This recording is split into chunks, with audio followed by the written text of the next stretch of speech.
মাগুরায় বোনের বাড়িতে বেড়াতে গিয়ে ধর্ষণের শিকার 8 বছরের শিশু আসিয়া। 3 দিনেও জ্ঞান ফিরেনি এই শিশুটির।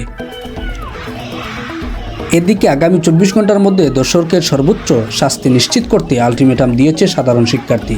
এক শিক্ষার্থী মন্তব্য করে বলেন, এদেশের আইন ব্যবস্থা দুর্বল থাকার কারণে এদেশে তৈরি হচ্ছে দর্শকের কারখানা।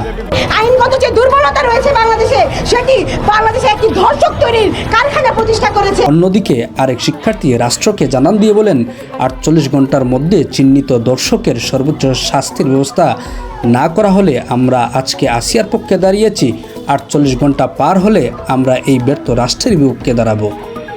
রাষ্ট্রকে জানাতে চাই, আগামী 48 ঘন্টার মধ্যে বিশেষ ট্রাইব্যুনাল গঠনের মাধ্যমে যদি চিহ্নিত ধর্ষকদের শাস্তি নিশ্চিত না করা হয়, তাহলে আমরা আজকে আসিয়ার পক্ষে দাঁড়িয়েছি, আমরা 48 ঘন্টা পর এই ব্যর্থ রাষ্ট্রের বিপক্ষে দাঁড়াবো। এভাবেই চলে আসা শিশু যুবতীর ধর্ষণের যাত্রা কবে নাগাদ শেষ হবে তার উত্তর এখনও অজানা। ধর্ষণের প্রেক্ষাপটে দাবি রাখে একটি দৃষ্টান্তমূলক শাস্তি, আর এই দৃষ্টান্তমূলক শাস্তি বাস্তবায়িত হলে নরপশু নামক অমানুষগুলো হতে পারে মানুষে রূপান্তরিত।